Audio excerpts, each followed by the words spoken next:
धर्मेंद्र प्रधान यांच्या राजीनाम्याच्या नंतर केंद्रीय शिक्षण मंत्रिपदाची जबाबदारी देवेंद्र फडणवीस यांना मिळू शकते असा दावा संजय राऊतांनी केला आहे। मात्र दिल्लीच्या या चर्चा फडणवीसांनी फेटाळलेल्या आहेत। पाहूयात एक रिपोर्ट। धर्मेंद्र प्रधान यांच्या राजीनाम्यानंतर देवेंद्र फडणवीस देशाचे शिक्षण मंत्री होऊ शकतात असा दावा संजय राऊतांनी केलाय। फडणवीस हेच शिक्षण मंत्रिपदासाठी योग्य असल्याचं मोदींनाही वाटत असल्याचा दावा राऊतांनी केला। राऊतांचा हा दावा खोडून काढताना मी महाराष्ट्रातच आहे असं फडणवीस म्हणाले।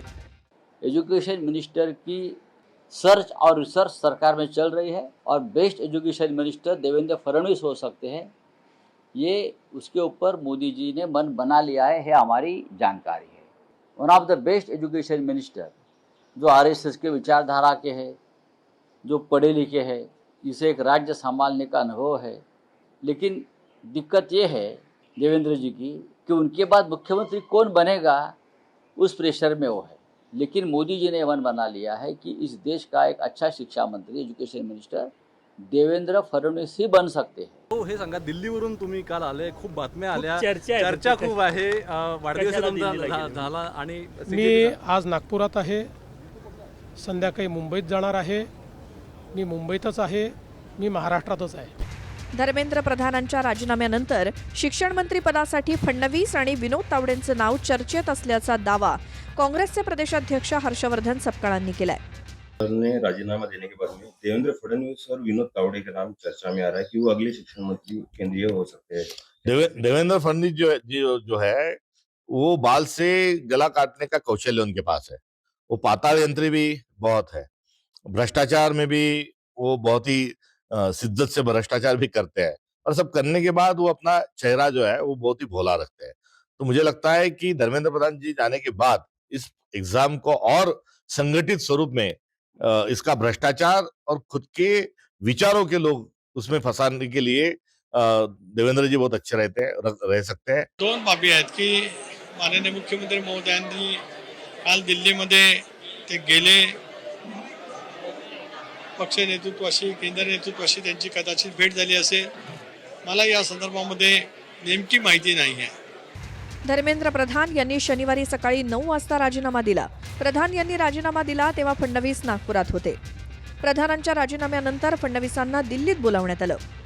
दिल्लीत जाऊन फडणवीसांनी वरिष्ठांच्या भेटीगाठी घेतल्या। त्यानंतर संध्याकाळीच फडणवीस दिल्लीहून नागपूरला परतले। दिल्लीत फडणवीसांनी नेमकी कोणाची भेट घेतली याची माहिती अत्यंत गोपनीय ठेवण्यात आली। फडणवीसांच्या याच दिल्लीवारीमुळे चर्चा सुरू झाल्या। तर माझ्यासारख्या कार्यकर्त्यांनी याच्यावर बोलणं योग्य नाही। मला काय तिथलं दिल्लीचं काही माहिती नाही। गेले असतील, बोलवलं असतील, होणार असतील तर तो एक राजकीय व्यवस्थेचा भाग आहे ज्याच्या त्याच्या पक्षाचा। कोणी काही एकच खुर्ची काय असं कपाळीवर टिळा लिहून नाही आलेलं की मी आता याच खुर्चीवर थांबणार, उद्या काही होऊ शकतं हे देवेंद्रजी नाही माहिती आहे। आता संजय राऊतजीनं काय कुठल्या अँगलनं म्हटलं मला माहीत नाही, त्यांचा नेमका काय कोणाकडे रोख आहे आणि त्यांच्या मनात नेमकं काय आहे, कारण आता मोठं वक्तव्य आहे, म्हणजे त्याचं संशोधन करून उत्तर देऊ आम्ही व्यवस्थित। संजय राऊत असं म्हणतात की अमित शहांना पंतप्रधान व्हायचंय, त्यासाठी त्यांचे सर्व प्रयत्न सुरू आहेत। जे बँकफुटवरती आता आंदोलन गेले ना त्यामध्ये अमित शहांना पंतप्रधान होते, त्यामुळे अमित शहांचीच ही खेळी आहे। वाटते रोज एक न्यूज तुम्ही दाखवली पाहिजे संजय भाऊची भविष्यवाणी म्हणून, आणि त्यांना एक ज्योतिषाचा किताब दिला पाहिजे। देवेंद्र फडणवीस यांची चर्चा सुरू आहे दिल्लीमध्ये, फडणवीस यांची चर्चा दिल्लीला जातील, ते दिल्लीत दिसतील, तुम्हाला काय वाटतं? त्यांनी दिल्लीचं नेतृत्व करावं या बाबतीमध्ये मी तुमच्याकडून ऐकतोय, मी माहिती घेतल्यानंतर बोलेल। पंढरपुरात आषाढीला विठ्ठलाची पूजा झाल्यानंतर मुख्यमंत्र्यांनी TV9 मराठीला एक्सक्लुझिव्ह प्रतिक्रिया दिली होती। जे दिलंय त्यात समाधानी असावं असं फडणवीस म्हणाले होते। बहुमात्र अशी एक चर्चा आहे, पांडुरंगाचा जर आशीर्वाद मिळाला, दिल्लीत काम करण्याची संधी मिळाली किंवा देशाचं नेतृत्व करण्याची संधी मिळाली तर जे दिलं आहे ते उत्तम आहे। आपल्याला माहिती आहे की आपण असं म्हणतो चित्त नेहमी समाधानी असू द्यावं, तुका म्हणे उगे राहावे, जे जे होईल ते ते पाहावे, चित्त असू द्यावे समाधानी, तसं समाधानी आहे मी। पुढच्या वर्षी दिल्लीत जाणं होईल नाही, मला महाराष्ट्रातच राहायचंय आणि मी देवेंद्रजींना महाराष्ट्रातच ठेवणार। गेल्या अनेक महिन्यांपासून फडणवीस दिल्लीत जाणार अशा चर्चा आहेत। ज्या वेळी फडणवीस दिल्लीत जातात त्यानंतर या चर्चा पुन्हा सुरू होतात। या चर्चांचं फडणवीसांनी अनेकदा खंडनही केलंय। सध्या केंद्रीय शिक्षण मंत्रिपदाची अतिरिक्त जबाबदारी प्रल्हाद जोशींकडे सोपवण्यात आली आहे. मंत्रिमंडळ विस्तारानंतर मात्र हे खातं कोणाकडे जाणार हेच पाहावं लागणार आहे. Bureau report, TV9 Marathi.